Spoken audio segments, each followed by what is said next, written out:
How's it going, everyone? Thank you ever so much for clicking on the video. Today I'm going to share my thoughts on Propagation Paradise Hotel running on the Meta Quest 2. But before we do that, I want to thank WannaDev for sponsoring this video and giving you, the viewer, a chance to win a brand new Quest 2 and a copy of the game via a Gleam giveaway found in the description. Now, to be clear, they may be sponsoring this video, but as always, my thoughts are 100% my own, and I'll be giving away some keys for my channel members and patrons upon the release of the game. If you enjoyed today's video, be sure to like and subscribe, and be sure to come back to let me and others know what your thoughts of the game are once it's released later this week. Right off the bat, Propagation Paradise Hotel's biggest issue will be gameplay time for many.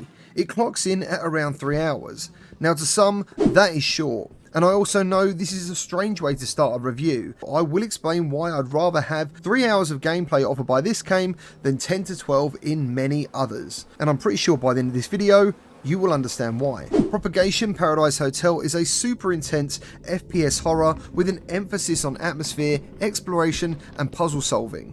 If you're aware of their previous game, where the Propagation series name was started, this is a complete 180 turn from that game, which, to summarise quickly, was a full-on jump-scare wave shooter with fantastic graphics and zero brains needed, which makes Paradise Hotel somewhat of a hybrid. It still has the super intense moments which the developers have become masters of delivery, with a full locomotion single player focused story horror experience, delivering one of the scariest games I've ever played. To quickly go over the in-game options, players are well catered for here, from standing to seated with an adjustable belt, meaning it's a great way to play any way you choose, and the comfort options are all catered for as well. Your character Emily finds herself needing to explore a zombie infested hotel after running out of food, and she's looking to save her twin sister while doing it, and then get to the roof so the military can save you via helicopter. Yeah, I know. We'll find her. Come next to me.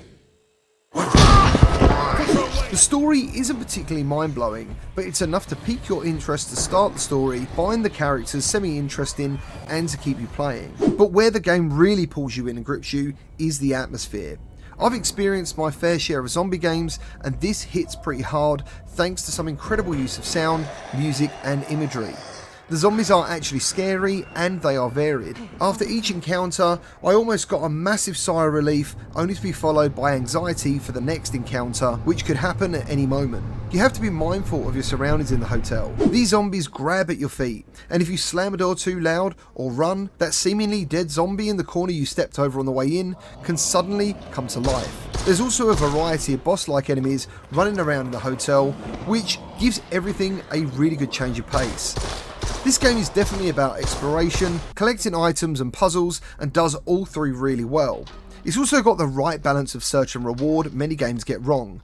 It sounds trivial, but in VR, unlike traditional games, we are physically opening every drawer and cupboard, so it's important to make that time spent feel well worth it. During my playtime, I got stumped a couple of times on where to go and what to do next, and that's even with the handy map.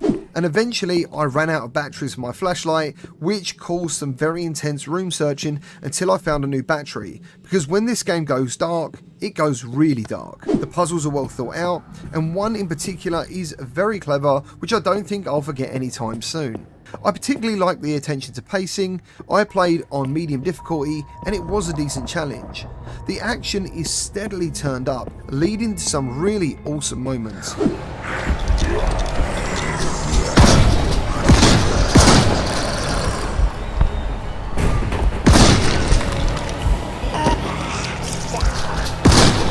And before we close off this review with my final overall comments, I feel the weapons need a little mention, particularly the shotgun. It's really, really awesome. All this combined is enough to keep this from being just another zombie shooter. I know I touched on it earlier, but when it comes to presentation, I think WannaDev have achieved something to be very proud of on the Quest. No way. I'm not swimming in that.